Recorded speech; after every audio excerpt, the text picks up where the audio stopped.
meeshaalee amma miidiyaa Oromoo kanneen yookiin ammoo At the light, turn right onto Wayzata Boulevard. meeshaalee ammayyaa kana irratti gaggeeffamaatiin jiru yookiin ammoo teknooloojii kana irratti deddeemaatiin jiru wanti arginu hedduun isaa akka Oromoo tokkootti nama hokkisa, nama jibbisiisa. San bira darbee ammoo akka hawaasa Muslimaa tokkotti ammoo In a quarter mile, continue straight to stay on Wayzata Boulevard. hamilee nama cabsasi. Sababiin isaa Oromoon akka Oromootti bilisoomu malee akka Pheenxeetti sin bilisoomu, akka waaqeffannaatti sin bilisoomu, akka Islaamaatti sin bilisoomnu, akka Harargeetti sin bilisoomtu, akka Wallaggaatti sin bilisoomtu, akka Arsiititti sin bilisoomtu, akka Walloo qofatti illee bilisoomtu, Boorannis Gujiinis kophaa bilisoomu tokko illee hin jiru. Yoo bilisoomne waliin bilisoomna, yoo gabroomne waliin gabroomna. Garuu Oromoon bilisummaa isaa akka dhabu kan taasise zamana Minilik irraa eegalee ka Oromoo cabse baandummaadha. Continue straight to stay on Wayzata Boulevard. Garaa ofiitiif jecha of gurguruudha. Garaadhaaf kaayyoo qabsaa'onni Oromoo irratti kufansan dabarsanii kennuudha. Lafa kaaree meetira 200tiin sobamuudhaan yookiin ammoo mana tokko viillaa tokko ijaaranii keessa galchanii saniin sosobamuudhaan haqa Oromoo dhugaa Oromoo irratti duuluudha.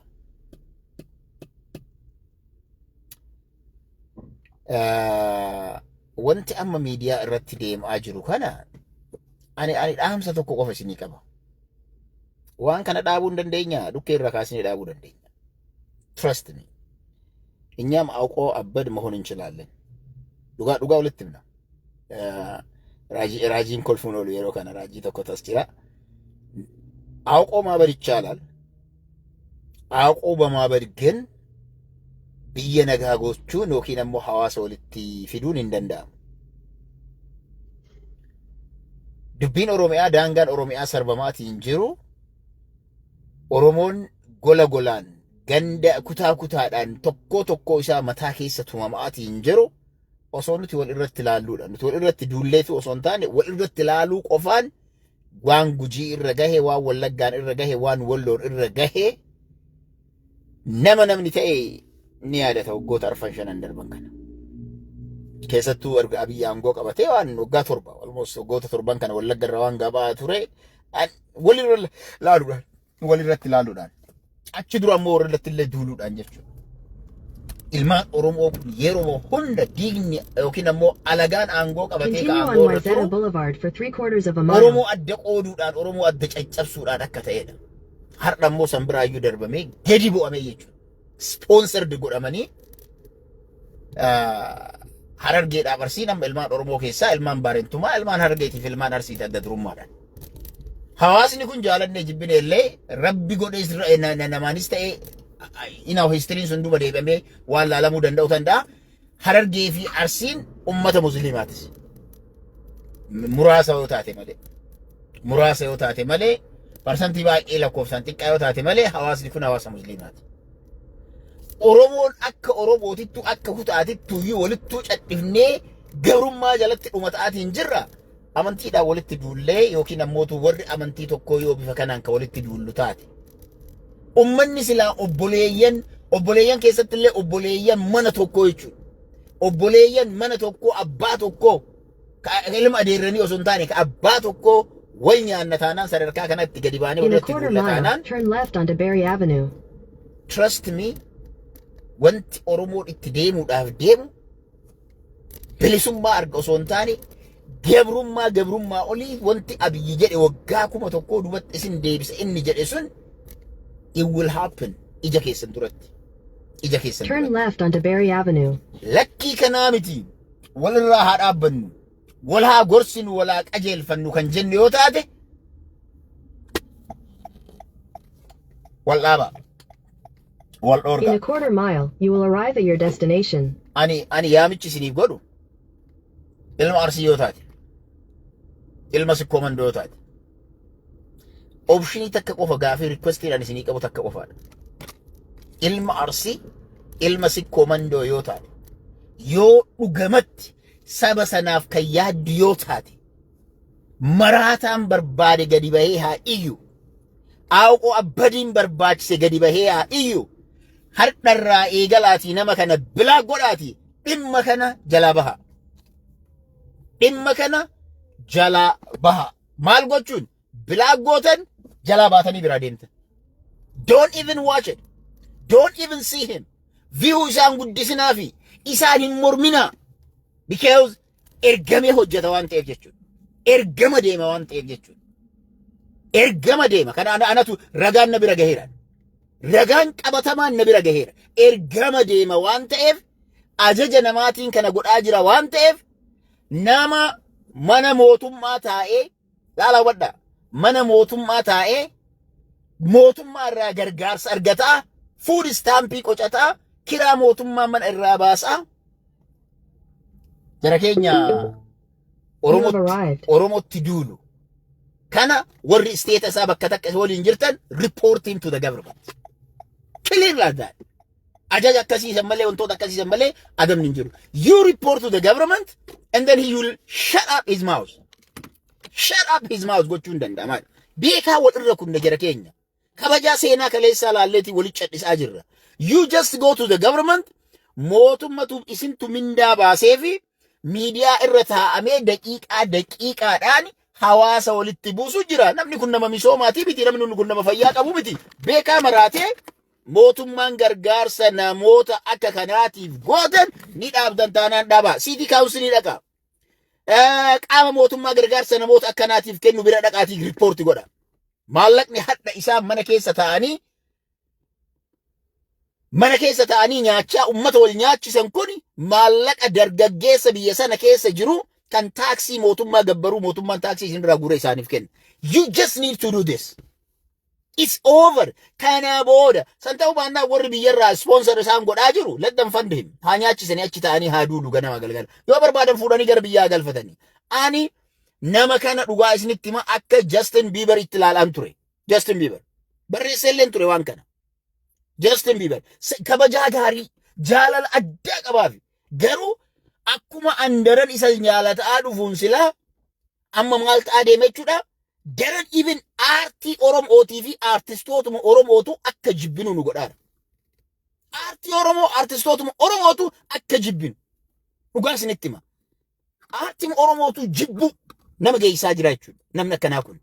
Namni kaleessa seenaa ajaa'ibaatiin sagalee ta'ee miidhamee even ina wantoota amma olola dheengadda fandisheen waan fandisheen ati ilma ebaluutiyyuu miti jedhee inni dubbatu waan zamana ani biyya jiru OPDO'n kariir Oromummaa keessaa baasanii turan. Dhugaa isinitti himamee dhoo. This is a reality. Namni kun nama akkanaatii maal akka jedhan Oromoo sabaaf quuqama qabu dhiibdaniitiin maqaa balleessan jenneetiin falmaa fi turre. OPDO'dhaan wal lolaa turre. Amma garuu sadarkaan mucaan kun irra itti jiru sadarkaa ilmi namaa Oromummaa nama jibbisiisu. Nama jibbisiisa dhugaa isinitti hima. Oromoon qabsoofni ilmi namaa wareegama itti kafalamuuf kana yoo ta'e maaliif qeerroon Oromoodhaa wareegama kafala? Maaliif wareegama kafala yoo kana taate jechuudha? Yoo faarsuu barbaadame immoo honestly speaking warroonni amma faarsanii jiraatan dhugaa isinitti himaa. Yoo faarsuun barbaachisaa ta'e nan faarsina. Guyyaa nuti faarsina mootu bakka itti galtamu wadhuuf eeggadha. Dhugaa isinitti himaa. We can reverse things. Waa lama goonee waan kana reverse gochuu hin dandeenye. Walaman, we go back to Oromia. Okay? We will go back to Oromia. Dhaggeeffadhaa isinitti himaa. Hin sirreessina, hin qajeelchina hunda siitu. Lakkiisanii miti kan jettan yoo taate ammoo gorsaa mucaa kan. Yoo dhugama dhibame kan jettan taate wal dhaanadhaa. Fayyisaa yoo maallaqa dhabdan akka Oromootti wal dhaanna warri bira jirtan. Warri bira jirtan. Ammoo nama gosatti buusu. Nama saba waliin buusu ni faarsitan taanaan wallahi isin shayxaana. Rabbiin azaaba isaa isin irratti buusu isin hin jenne wallahi. Rabbiin osoo isin jirtan mujrimaa isin gosa waliin buustan kan saba waliin buustan kan gocha isin hawaasa Oromoo wal jaalatu itti wal nyaachiftan kan Rabbiin balaa isin hin eegne isin irratti buusu isin hin jenne. Waan biraa isinitti hin kadhan. Dhugaa isinitti himaan. Dhugaa isinitti himaan. Rabbummaan laalaa hubadhaa. Rabbummaan waan hawaasni Oromoodhaa ummanni biyya keessa nagayaan taa'u, nagayaan bulee oolu, jaalala walii qabu, walitti isin buuftan kun rabbiin sun jazaa keessan osoo dhaabbata isin yaa kafalu. Osoo agartan rifaatuun hamtuun isinitti agaltu isin jechuu dandeenya. Dhugaa isinitti hima. Gosa lachuurra. Ilmaan arsee kan taatan ammoo yoo kana dhageettan taate hadha booda yoo barbaaddan mucaa kana bilaa godha. Waan isaa hin dubbatinaa dhiisa. Just shut the agenda. Agendaa kana cufa. Wantummaan nuti barbaadnu hin jiru kanarra. Dhageeffadhaa waan akka isin hima. Harargee keessa deemteetiin yoo laaltu Harargee amata 12 keessa jiraadhan. Nama ta'uu kiyya achi keessatti uf bareen. Harargee keessa deemtee yoo laaltu Harargeedhaaf Arsiin bakkeen ati addaan itti baaftu maali? Walakkaan bara Harargee keessa ilmaan Arsiittu jira. Yoo xiqqaatetti one third is Harargee keessa namni jiru sun ilmaan Arsiittu jira. Yookaan ilmaan Jimmaattu jira. Amma hawaasa wal keessa soddoomee ta'uma rabbiitu dhiisa wal keessa soddoomee wal irraa fuudhee wal keessa jiru kana akkam gootanii adda baasuu barbaaddanii? Akkam gootanii adda diiguu barbaaddan? Akkam gootanii wal nyaachisuu barbaaddan? Wal nyaachiftanii hoo monti isin argattan maali? Amma dhugamatti Harargeedhaaf Arsii dhiiga lakkooftee adda baastamu, amantiin lakkooftee adda baastamu, fuulaan lakkooftee adda baastamu. Maaluma qabattanii adda baasuu barbaaddan isin?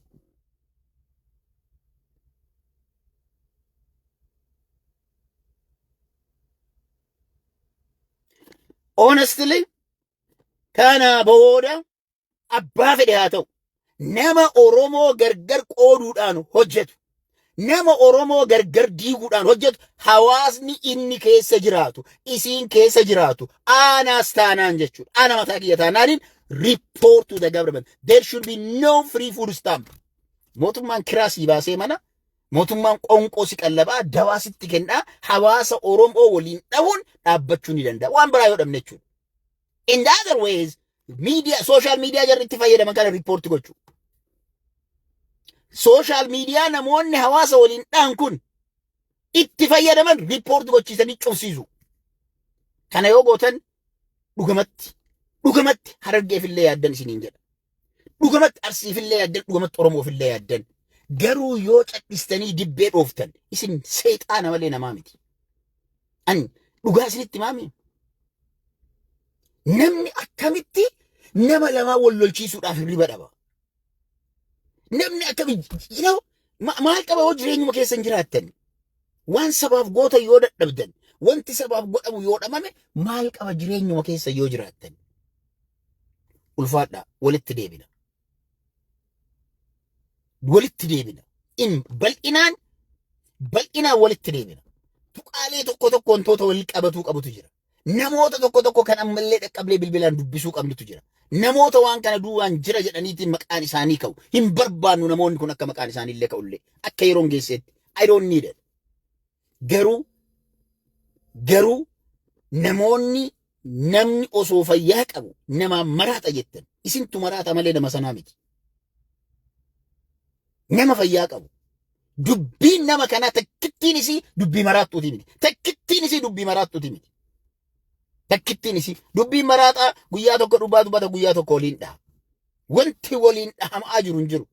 Karoorfamee, tarreeffamee, yaadannoon kennamee fi irraa yaadataa kanamaaf dagatte jedhaa waan dubbatamaa jirudha. Kun dhaabbachuu danda'u qabu. Ijoolleen ammootuu nama kanarratti callisaniitiin duultan hardharraa dhaaba. Bilaakiin godhaa. Hin dhageeffatinaa. Dhageeffadhaa. Yoo dhugamatti Oromoo taate. Yoo dhugamatti dhiigni Oromoo dhugaa keessaa qabaatte. Yoo dhugamatti sanyii teetii qabsoo Oromoo keessatti Oromoodhaaf jecha wareegama kafaltee jiraatte. Wareegama kafaltee yoo jiraatte sanyii teetii jechuudha. Bilaa godhaa namoota akkanaa kanneen. Ammoo bal'inaan kana booda gara miidiyaa deebi'uun koo ifa. I will be back in a different way. Abbaan fedhe alba'uu danda'a. Abbaan fedhe mal'achuu danda'a. Ragaalee qabatamaa qabannee walitti hin dachaan. Ragaa qabatamaan abbaa fedhe kutaaf imaamtaan Arsii obboleessa kiyya ka haati tiyya deette ka abbaa kiyya irraa dhalate yoo ta'e inni Oromoo waliin dhaha taanaan I am the one who gave fight with them first. Abbaan biraan jiru jechuudha. Kanaaf adara tokkummaa Oromoo irratti hin rafinaa. sirba Adam Haruunfaa yaadadha. Yaadadha. Nama waan jaalalleen isa jalaa dhabamte fakkaattee Oromiyaa hunda waliin gahu. Oromiyaa hunda barbaadatu. Saba isaa hunda barbaadu. Shimbiraan xalahaa naa geggeessii jedhu. How come we don't understand that? Abbootiin keenya waan irratti wareegaman. Firoonni keenya waan irratti wareegaman. Qeerroon Oromoo maal irratti akka wareegaman yaadannaa? Oromoo tokkummaa isiittu bilisoomse malee Oromoo tokkummaa isiittu sadarkaa kanaan isiin baasee Abiyyiin fa'aa 4 kiiloo galche malee Oromoon kutaan gargar qoodamee amantiidhaan wal irratti duulee ilmaan haadhaaf abbaa takkaa wal irratti duulanii bakka isaan gahan hin jiru.